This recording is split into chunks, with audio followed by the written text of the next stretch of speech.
The lawyer's voice echoed through the mahogany-paneled office as he read the final line of my father's will.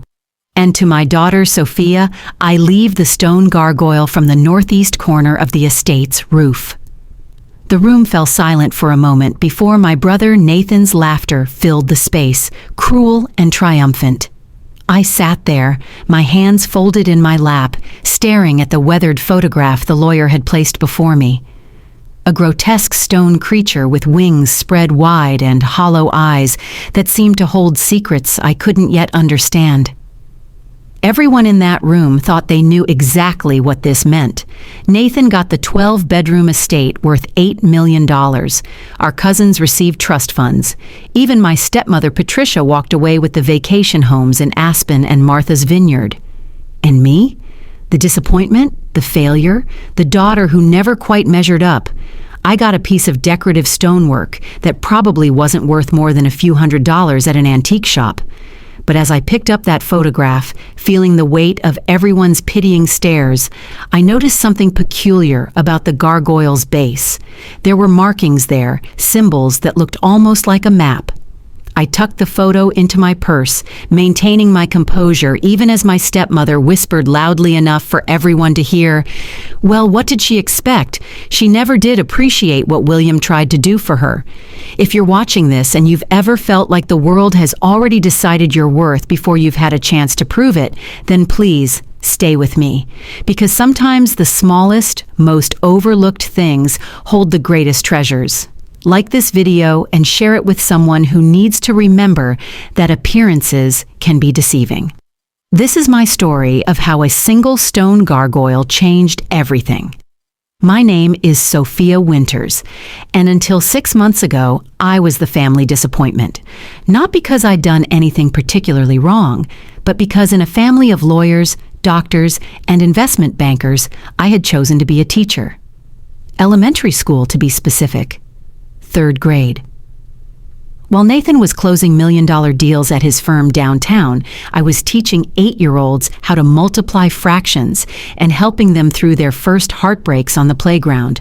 To my father, this wasn't a career.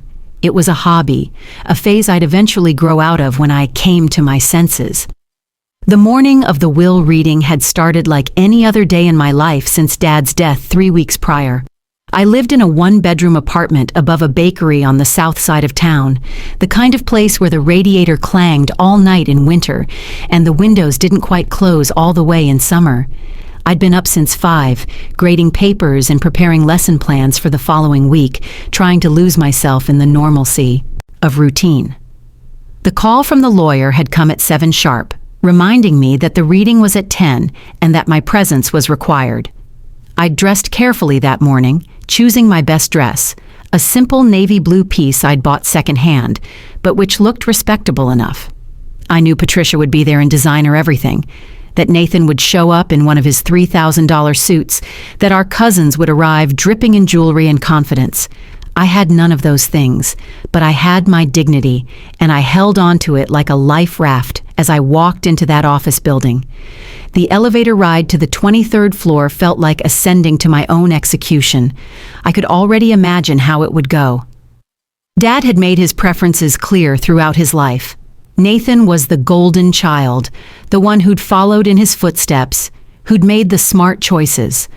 I was the bleeding heart who'd thrown away her potential to finger paint with children all day. His words, not mine.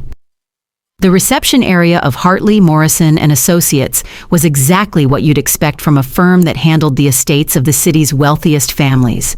Persian rugs that cost more than I made in a year, leather chairs that whispered money with every creak, and a receptionist who looked at my off-the-rack dress with barely concealed disdain. "The Winters family?" she asked, though she clearly knew who I was. "Conference room A. They're waiting for you." They were indeed waiting. Nathan sat at the head of the table, of course he did, with Patricia on his right. She'd been my father's wife for the last 15 years, though wife seemed too warm a word for what she'd been. Trophy was more accurate. 30 years younger than Dad, she'd married him 6 months after my mother's death, when I was barely 13 and Nathan was 18. She looked at me now with the same expression she'd worn for the past 17 years, a mixture of pity and disgust, as if I were a stray cat that had somehow wandered into her perfectly manicured life. "So good of you to join us, Sophia," Nathan said, checking his Rolex pointedly. I was 3 minutes late, having had to take 2 buses to get there since my ancient Honda had finally given up the ghost the week before. Some of us have actual work to get back to. I took the only empty seat at the far end of the table naturally. The cousins, Richard and Marie, barely looked up from their phones. They'd never been cruel to me exactly, just indifferent. I was the poor relation, the one they had to invite to family functions but hoped wouldn't actually show up. Mr. Morrison, the senior partner who'd been Dad's lawyer for 30 years, cleared his throat and began. The will was extensive, detailed, and exactly what everyone expected. Nathan received the family estate in Westchester, the 12-bedroom monstrosity where we'd grown up, complete with its 6 acres of manicured grounds, the pool house, the tennis courts, and the garage full of Dad's vintage car collection. The house alone was worth $8 million, and that didn't include the contents, the art, the antiques, the wine cellar that Dad had spent decades curating. Patricia received the vacation homes, Aspen, Martha's Vineyard, and the condo in Miami, plus a cash settlement of $5 million and all of my mother's jewelry, which made my stomach turn. Mom's emerald engagement ring, her pearl necklace that had been her mother's before her, the diamond earrings Dad had given her on their 10th anniversary, all of it would now adorn the woman who'd taken her place before her side of the bed had even grown cold. Richard and Marie each received trust funds worth $2 million, accessible when they turned 30. They high-fived across the table when this was announced, already planning what they'd do with the money.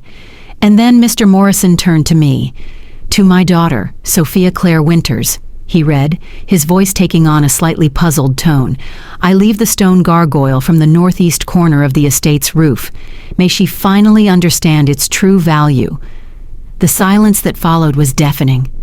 Then Nathan laughed, not a chuckle, but a full-bodied laugh that shook his shoulders and brought tears to his eyes. "A gargoyle?" he gasped between breaths. "She gets a gargoyle?" Patricia didn't even try to hide her smirk.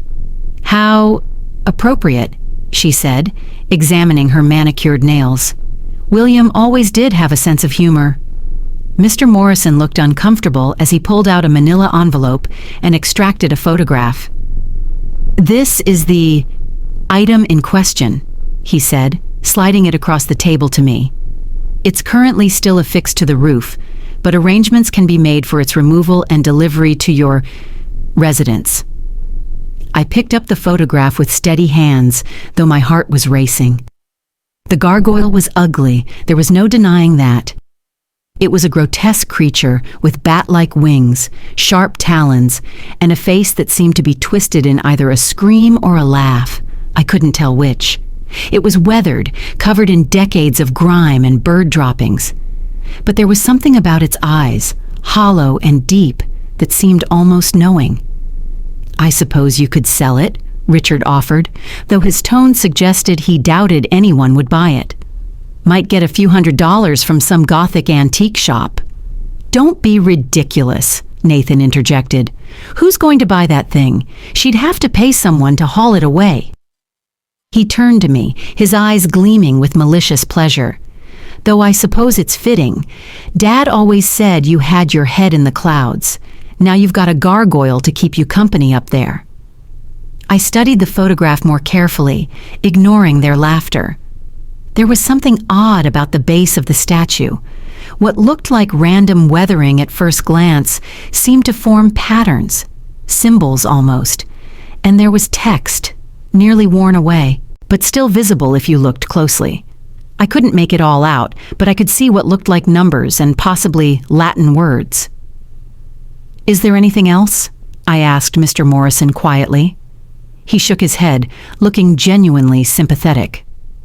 "I'm afraid not, Miss Winters. Your father was very specific in his instructions. The gargoyle and only the gargoyle." "Well then," I said, standing and smoothing my dress, "thank you for your time." That's it? Nathan asked, incredulous. You're not going to contest this? Demand your fair share? I looked at him steadily. Dad made his wishes clear. I respect them. Patricia laughed, a tinkling sound like breaking glass. How noble! How very you, Sophia. Always the martyr. If you'll excuse me, I said, taking the photograph and tucking it carefully into my purse. I have papers to grade. The elevator ride down felt even longer than the ride up. By the time I reached the lobby, tears were threatening to spill over, but I wouldn't give them the satisfaction. Not the receptionist who was undoubtedly already gossiping about the Winters girl who only got a gargoyle. Not the security guard who looked at me with pity. Not any of them. I made it to the bus stop before the tears finally came. Standing there in my best dress, clutching my second-hand purse with a photograph of a grotesque statue inside, I felt the full weight of my father's final rejection. Even in death, he'd found a way to remind me that I was the disappointment, the failure, the daughter who'd never lived up to his expectations. But as I sat on the bus, watching the city blur past through tear-stained windows, I kept coming back to those markings on the gargoyle's base. May she finally understand its true value, Dad had written. It was an odd phrase. Not may she appreciate, or may she remember, but understand. As if there was something to understand beyond the obvious insult. That night, I spread the photograph out on my tiny kitchen table and examined it under my desk lamp. The markings were definitely intentional. The numbers appeared to be coordinates, latitude and longitude if I wasn't mistaken.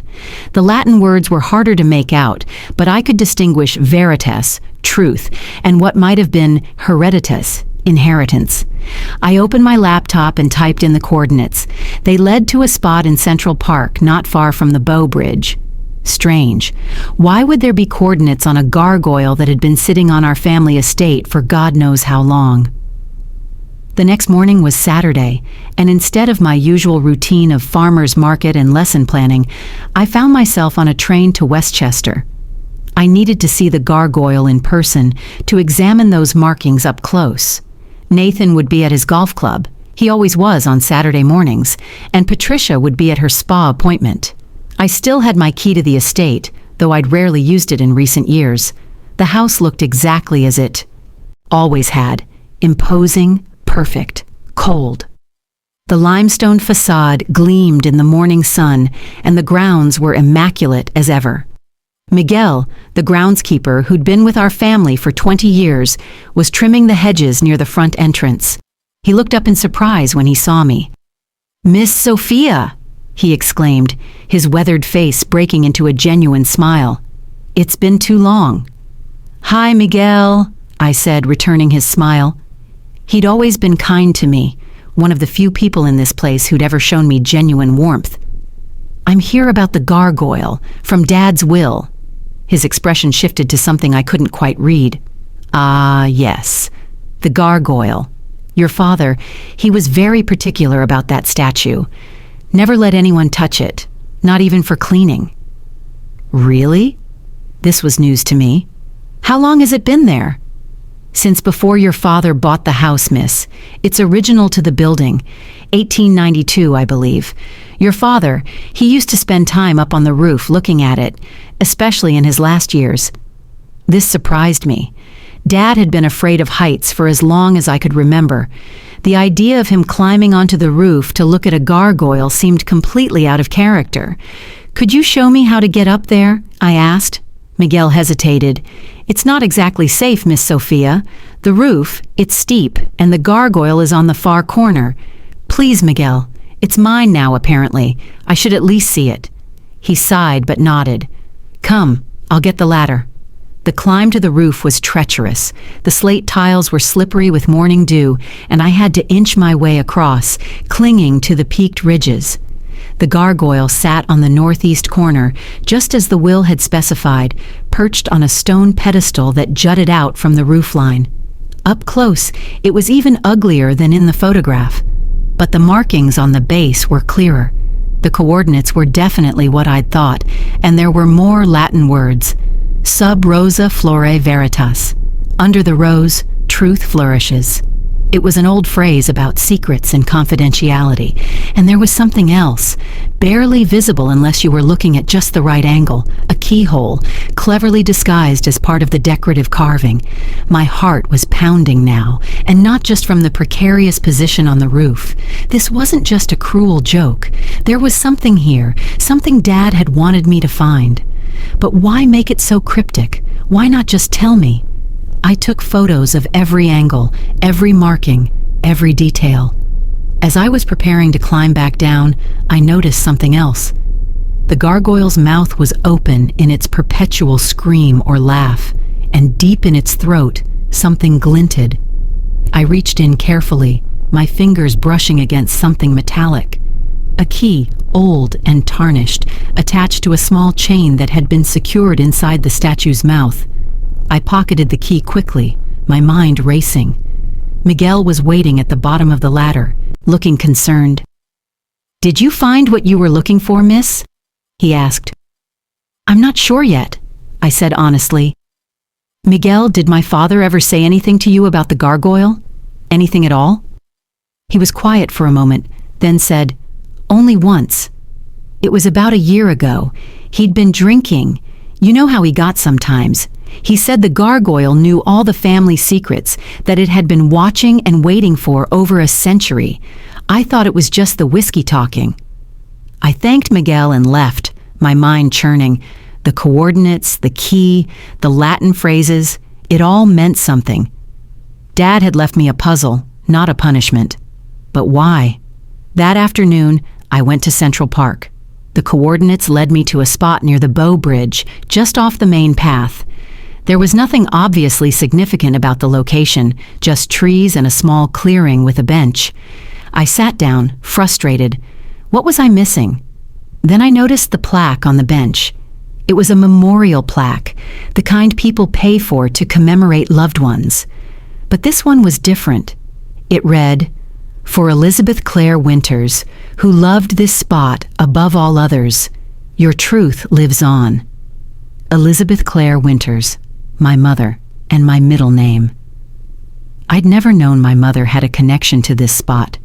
She'd died when I was 13, and Dad had rarely spoken of her afterward, especially after Patricia entered the picture. But here was evidence that she'd loved this place, that someone, Dad, had memorialized it for her. I examined the bench more carefully. The plaque was secured with decorative screws that looked oddly familiar. They had the same rose motif that appeared on the gargoyle's base. On a hunch, I looked under the bench. There, almost invisible unless you were looking for it, was another keyhole. My hands were shaking as I inserted the key from the gargoyle's mouth. It fit perfectly. With a soft click, a small section of the bench's base swung open, revealing a hidden compartment. Inside was a leather journal, wrapped in oilcloth to protect it from the elements. My mother's initials were embossed on the cover. I opened it carefully, and her handwriting sprang out at me, as familiar as if I'd seen it yesterday instead of 17 years ago. The first entry was dated just a month before her death. "My dearest Sophia, if you're reading this, then your father kept his promise. I'm writing this knowing that my time is limited. The doctors have given me 3 months at most. Your father doesn't know I know. He's trying to protect me from the truth, as always. But I've always been better at seeing truth than he has. There are things you need to know, things that will only make sense when you're older, when you've lived enough to understand that family isn't always what it seems. Your father is a good man in many ways, but he's also a weak one. He'll remarry quickly. He can't stand to be alone. He'll favor Nathan because Nathan is easy to understand, easy to mold.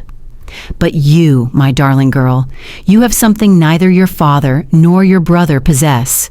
You have the ability to see people for who they truly are, not who you want them to be. This journal contains the truth about our family, about where we really come from, about the fortune your father built his empire on. It's not a pretty truth, but it's necessary. The gargoyle knows. It's always known. It was placed there by the original owners of the estate, the Blackwood family, as a guardian of secrets.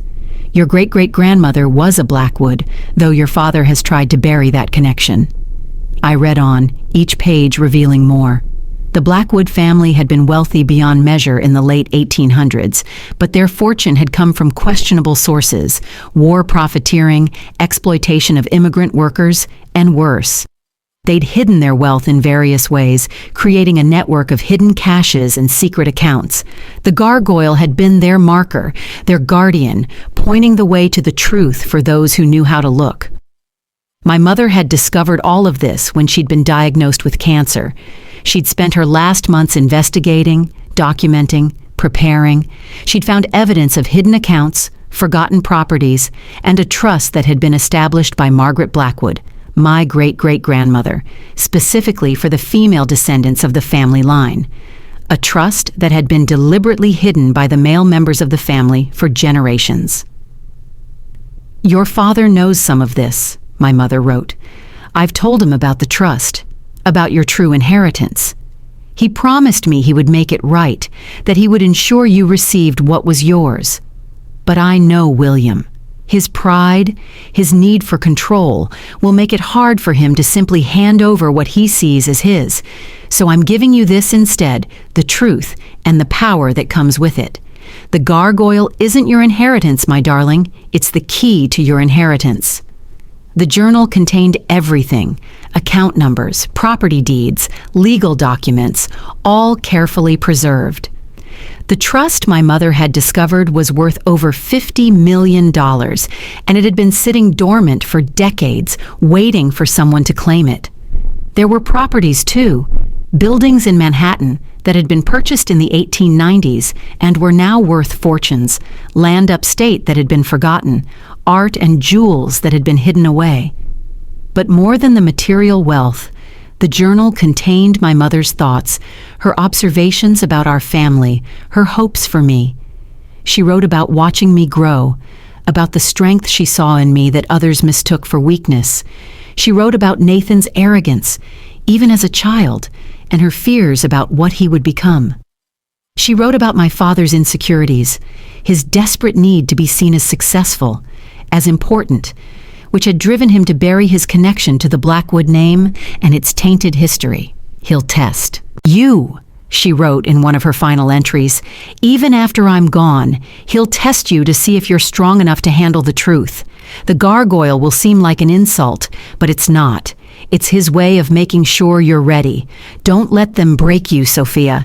Don't let them make you small. You are the true heir to something much greater than money. You're the heir to the truth." I sat on that bench until the sun began to set, reading every word, absorbing every revelation. By the time I finished, I understood. Dad had known exactly what he was doing. The gargoyle wasn't a punishment. It was a test. He'd wanted to see if I would look deeper, if I would understand the value of something everyone else dismissed as worthless. The next few weeks were a whirlwind of lawyers and paperwork. Mr. Morrison was shocked when I walked into his office with the journal and the documentation of the Blackwood Trust. He'd had no idea it existed. My father had kept that secret even from his own lawyer. The trust was legitimate, ironclad, and exclusively mine as the only female descendant of Margaret Blackwood's line. Nathan contested it, of course. He hired a team of lawyers, claimed the documents were forged, that I'd somehow tricked our father. But the paper trail was too solid, the documentation too thorough. My mother had been meticulous in her research, and everything checked out. The real explosion came when I revealed the full contents of the journal at what was supposed to be a family mediation meeting. Nathan, Patricia, and their lawyers on one side of the table, me and my single lawyer on the other. I'd brought copies of everything: the documentation of our family's dark history, the evidence of how the original fortune was made, the records my mother had compiled. "This is ridiculous," Nathan sputtered, his face red with rage. "You can't seriously expect anyone to believe this fantasy you've concocted." "It's all here," I said calmly, sliding the documents across the table. Every transaction, every exploitation, every cover-up. The Blackwood fortune, which our father built his empire on, was blood money. And great-great-grandmother Margaret knew it. That's why she created the trust, as a form of reparation, to be managed by the women of the family who she believed would use it more wisely than the men had. Patricia had gone pale. "This is blackmail," she hissed. "No," I replied.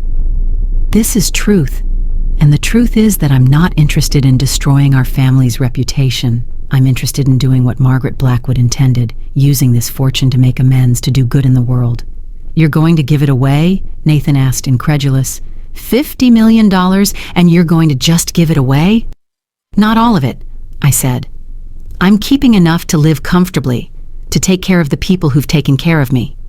Miguel, for instance, will be getting a retirement fund that will ensure he never has to worry about money again. Mrs. Chen, who runs the bakery below my apartment and has been letting me pay rent late for 2 years, will be getting the capital to expand her business. My students' families who struggle to pay for supplies will find anonymous donations in their children's school accounts."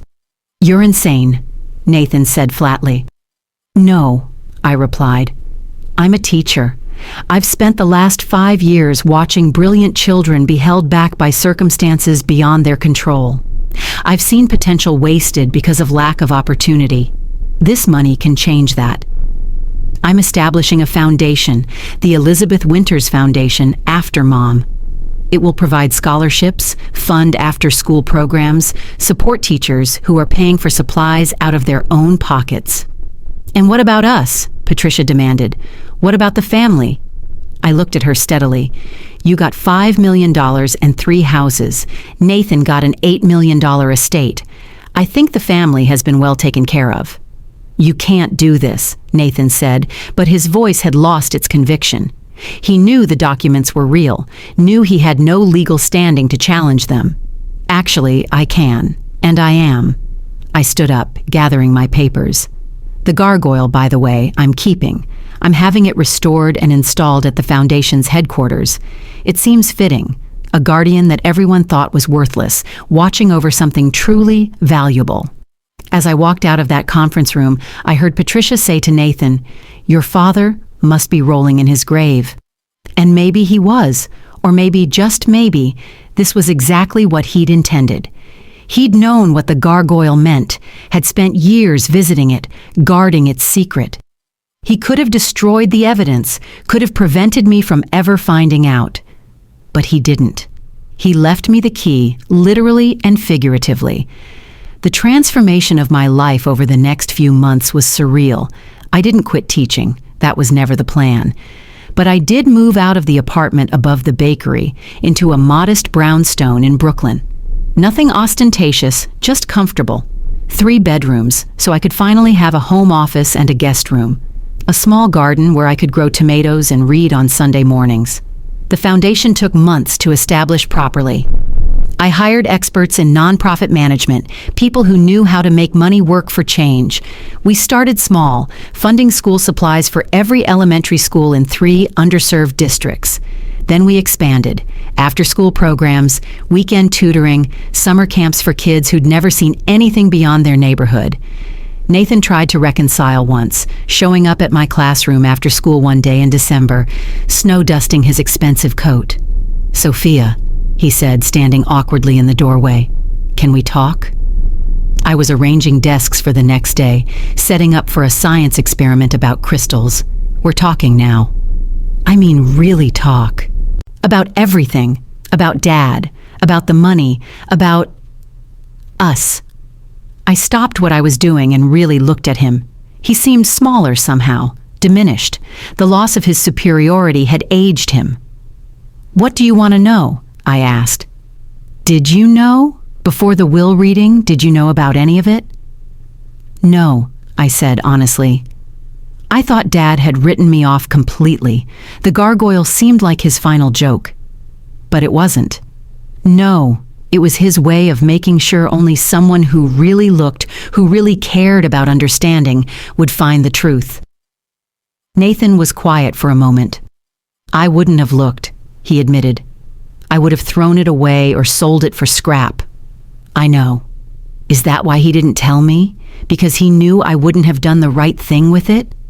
I considered my words carefully. I think Dad knew exactly who we both were. You're not a bad person, Nathan. You're just like him.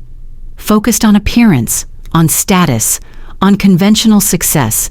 There's nothing wrong with that. But this secret, this truth, needed someone who could see beyond those things. And that's you. Apparently. He shifted uncomfortably. Patricia's leaving me. She says without the inheritance, I'm not the man she married. I wasn't surprised, but I tried to be kind. I'm sorry. Are you? Yes. No one deserves to be valued only for their money. He laughed bitterly. Ironic, isn't it?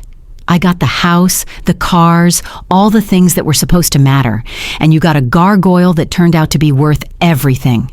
The gargoyle wasn't worth anything, Nathan.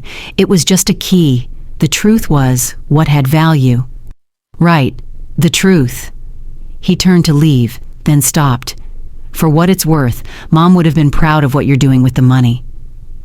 It was the first time in years he'd mentioned our mother without Patricia present. Thanks, I said softly. He left then, and we didn't speak again for months.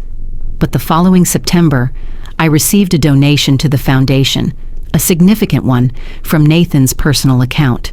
The note attached simply said, "For Mom." The gargoyle now sits in the foundation's headquarters, which we established in a renovated building in Harlem. We had it professionally cleaned and restored, and it's actually quite magnificent when it's not covered in a century of grime. Its fierce expression, which once seemed grotesque, now seems protective, watchful. We've made it our logo, the guardian that everyone overlooked, protecting something precious. Children who come to our after-school programs often ask about it. I tell them the story, age-appropriately, of course, about how sometimes the things that seem worthless are actually the most valuable, about how you have to look closer, dig deeper to find the truth, about how being underestimated can sometimes be a gift because it means people don't see you coming. There's a plaque beneath the gargoyle now. It reads, "In memory of Elizabeth Clare Winters, who saw the truth, and William Winters, who preserved it." Because I've come to understand that's what Dad did. He preserved the truth, even if he couldn't bring himself to speak it. He spent years visiting that gargoyle, knowing what it represented, struggling with the weight of family history and his own pride. In the end, he found a way to pass it on that required me to prove I was worthy of it. It was controlling and frustrating and so very like him, but it was also, in its own way, an act of faith. Faith that I would look deeper, that I would understand, that I would do the right thing with the truth once I found it. Patricia remarried within a year, a hedge fund manager who didn't know or care about her past. She moved to Connecticut and occasionally appears in the society pages, always smiling, always perfectly dressed, always hollow-eyed. We don't speak, but I don't wish her ill. She got what she wanted, money, status, security. That it hasn't made her happy isn't my concern. Nathan's doing better. The divorce was brutal and expensive, but it seems to have humbled him. He's still a successful lawyer, still drives expensive cars and wears designer suits. But he also volunteers at the foundation now, offering free legal services to families who need help navigating the system. He's good at it, actually. Turns out that when you've been knocked off your pedestal, you're better at understanding people who never had one to begin with. Richard and Marie, the cousins, reacted about as expected. They were furious at first, convinced I'd somehow cheated them out of a larger inheritance. But when they realized the extent of what I was doing with the money, they backed off. Marie even brought her daughter to one of our summer camps. I want her to understand, she told me, that privilege comes with responsibility. It was more insight than I'd ever expected from her. Miguel retired last year. I set him up with a house in Florida near his grandchildren and a pension that ensures he'll never have to work again unless he wants to. He cried when I told him, this tough man who'd worked in the sun and snow for decades. "Your mother would be so proud," he kept saying. "So proud." Mrs. Chen used the investment to expand her bakery into the empty storefront next door. She now employs 6 people from the neighborhood and runs a program where kids can come after school to learn baking and get a free snack. She still tries to give me free pastries every time I visit, even though I can afford to pay now. "Your family," she insists, and I've learned not to argue. My students, past and present, are thriving. Jenny Martinez, who was in my class that year of the will reading, is now in high school, taking advanced placement courses. Her family couldn't have afforded the test fees, the prep materials, the college application costs that would come later. Now they don't have to worry about it. She wants to be a doctor, and I have no doubt she will be. Thomas Washington, another student from that year, discovered a love of music through our after-school program. He's learning violin, an instrument his single mother could never have afforded to rent, much less buy. He plays at the Foundation's events sometimes, his face glowing with concentration and joy. There are dozens of stories like theirs, hundreds actually, children who are getting opportunities they wouldn't have had otherwise, not handouts, but hand-ups, chances to show what they're capable of when the playing field is just a little more level. I still teach 3rd grade. People ask me why, now that I have the money to do anything I want. The answer is simple. This is what I want to do. I love teaching. I love watching 8-year-olds discover that reading can transport them anywhere, that math is actually a kind of magic, that science explains the world around them. I love being there for their triumphs and failures, their first crushes, and their playground betrayals. I love helping shape who they'll become. The money hasn't changed who I am. It's just allowed me to be more of who I always was.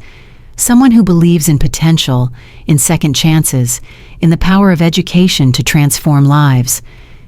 The foundation is really just my classroom on a larger scale.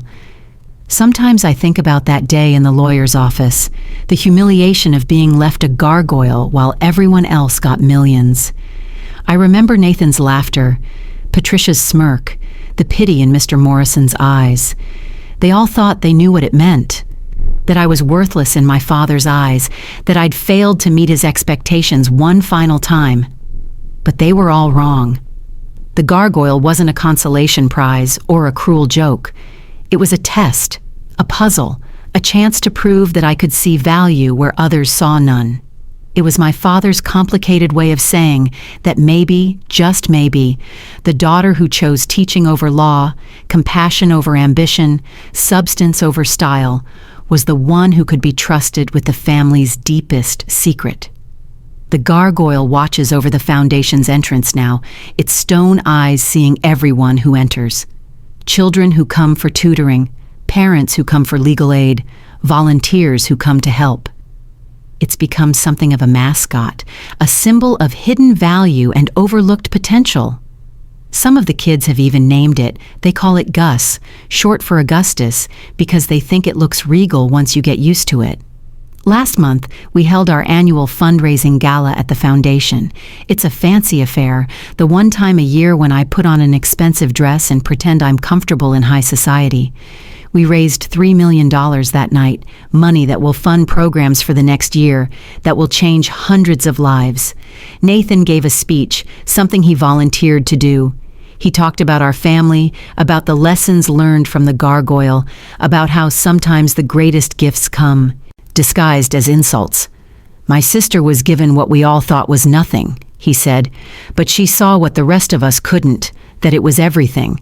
That's what she does, what she's always done. She sees potential where others see problems, value where others see worthlessness. That's why she's a great teacher, and that's why this foundation will change lives." After the gala, I stood alone in the entrance hall, looking up at Gus. The moonlight through the windows cast shadows that made the gargoyle look almost alive, almost knowing. I thought about my mother, about the journal she'd left, about the truth she'd preserved. I thought about my father, complicated and flawed, but ultimately unable to destroy what he knew was right.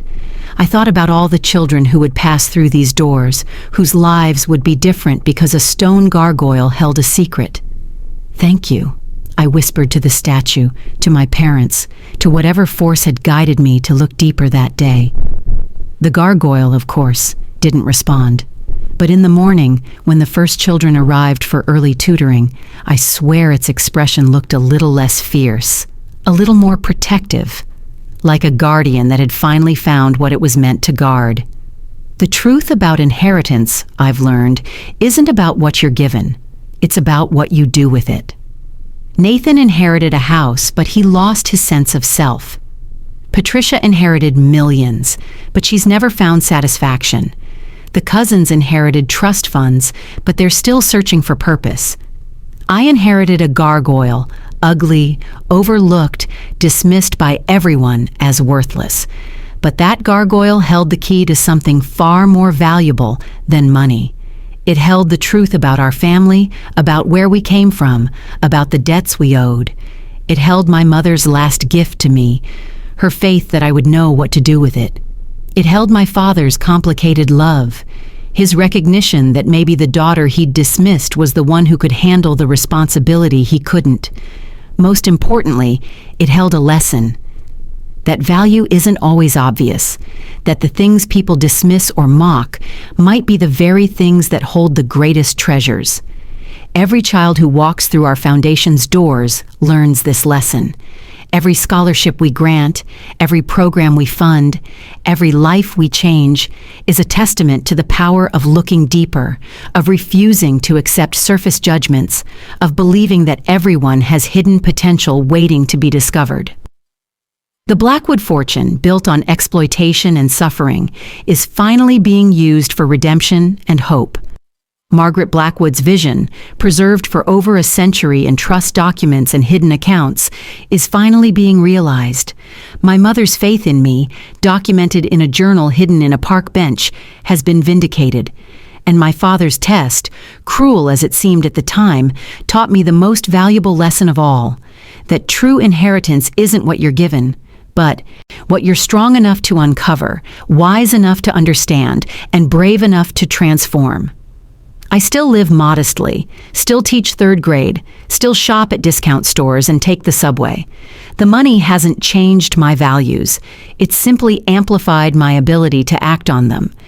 When people find out about my inheritance, about the foundation, they often ask if I regret not keeping more for myself, not living the luxury life that $50 million could provide. I tell them about Gus, our gargoyle guardian. I tell them how everyone thought it was worthless, how it was mocked and dismissed. I tell them how it held the greatest secret, the most valuable truth. And then I tell them that every child who finds their potential through our programs, every family that gets the help they need, every life that's changed, they're all proof that the real treasure was never the money itself. The real treasure was the opportunity to transform something that came from darkness into something that brings light. The gargoyle knew this all along. It sat on that roof for over a century, weathering storms and seasons, holding its secret, waiting for someone who would understand. Not someone who wanted wealth for its own sake, but someone who would see wealth as a tool for change. My great-great-grandmother knew it when she created the trust. My mother knew it when she hid the journal. Even my father, in his own complicated way, knew it when he wrote his will. And now I know it too. Every morning when I walk into my classroom, every afternoon when I visit the foundation, every evening when I receive letters from scholarship recipients or program graduates, I know that the real inheritance wasn't the money or the properties or the accounts. The real inheritance was the responsibility to use them wisely, compassionately, and transformatively. The gargoyle still sits in our entrance hall, watching everyone who enters with those hollow stone eyes. Children pat its base for luck before tests. Parents touch it gratefully after receiving help. Volunteers joke that it's judging them if they arrive late. It's become more than a statue or a symbol. It's become a reminder that the things the world dismisses might be the very things that save us. Nathan asked me once if I ever wondered what would have happened if I'd just accepted the insult, if I'd never investigated the gargoyle's secrets. Would the fortune have remained hidden forever? Would the truth have died with the last person who knew it? I told him I didn't think about what ifs, but the truth is, late at night sometimes, I do wonder. I think about how close I came to walking away that day, to accepting everyone's interpretation of my father's will. I think about all the children who wouldn't have been helped, all the potential that would have remained locked away, all the good that wouldn't have been done, and then I think about my mother, writing in that journal with hands weakened by chemotherapy, determined to preserve the truth for me. I think about my father, climbing onto a roof he was terrified of, checking on a secret he couldn't bring himself to speak. I think about Margaret Blackwood, over a century ago, creating a trust for descendants she'd never meet, hoping someone would use it to balance the scales. They all had faith in me, in the future, in the possibility of redemption. The gargoyle was their messenger across time, their way of ensuring the truth survived even when they couldn't speak it themselves. This is why I tell this story, why I share it despite the family embarrassment it might cause. Because somewhere out there, someone else is being dismissed, overlooked, underestimated. Someone else is receiving what seems like an insult, but might be an invitation. Someone else is standing in their moment of humiliation, not knowing it's actually their moment of opportunity. To that person, I say this: look closer. The gargoyle on your roof might be ugly, might seem worthless, might make others laugh at your expense, but it might also be guarding the greatest secret, holding the most valuable truth, waiting for you to be brave enough to discover it. Don't let their laughter stop you. Don't let their dismissal define you. Don't let their interpretation of your worth become your own, because sometimes the smallest inheritance holds the greatest treasure. Sometimes the thing everyone mocks is the thing that matters most.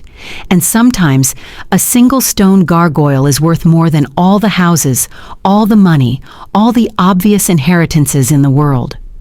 The truth is rarely simple, rarely comfortable, rarely what it appears to be on the surface. But for those brave enough to seek it, strong enough to handle it, and wise enough to use it well, the truth can transform everything. It can turn a curse into a blessing, an insult into an opportunity, a gargoyle into a guardian. My story isn't unique in its essence, only in its details. We all have our gargoyles, the things others dismiss about us, the parts of ourselves or our histories that seem worthless or embarrassing. But I've learned that these are often where our greatest strengths hide, where our most important truths wait to be discovered. The gargoyle taught me that. My mother's journal taught me that. Even my father's complicated will taught me that. Value isn't determined by appearance or by what others think. Value is determined by what we do with what we're given, how we transform our challenges into opportunities, how we use our truths to create change. As I finish writing this story, it's late evening at the foundation. The last tutoring session ended an hour ago, but I stayed to help a student with a particularly difficult math concept. She's 10, brilliant but struggling, convinced she's stupid because math doesn't come easily to her. We worked through the problem together, step by step, until suddenly, understanding dawned on her face like sunrise. "I get it," she exclaimed. "It's not hard when you look at it the right way." "No," I agreed, "it's not. Most things aren't, once you find the right perspective." She gathered her things, chattering excitedly about showing her mother what she'd learned. As she left, she patted Gus on the base, a gesture that's become tradition among our students. "Night, Gus," she called out. "Thanks for keeping the secret safe." If only she knew how right she was. I lock up the building, setting the alarms, making sure everything is secure. The gargoyle stands sentinel in the darkness, a guardian that never sleeps, never stops watching. Tomorrow, more children will pass beneath its gaze. More lives will be changed, more potential will be unlocked. The truth it guarded for so long continues to work its transformation, rippling out in waves that will last for generations. This is my inheritance, not just money or property, but purpose, not just wealth, but the wisdom to use it well. Not just a secret revealed, but a truth that continues to unfold, continues to change lives, continues to prove that the things the world dismisses as worthless might be the very things that save us all. The gargoyle knew this all along. It was never just a statue, never just an insult, never just a cruel joke. It was a test of vision, a guardian of truth, a key to transformation. It was my father's final lesson, my mother's lasting gift, my great-great-grandmother's hope across the centuries. And now it's my story to tell, my truth to share, my reminder to everyone who feels overlooked or underestimated. Your gargoyle might be the key to everything. You just have to be brave enough to look closer, wise enough to understand what you find, and strong enough to use it to change the world. End. Thank you for listening to my story. If this story moved you, and if you believe that everyone deserves to have their true worth seen, please like this video and share it with someone who needs to hear this message.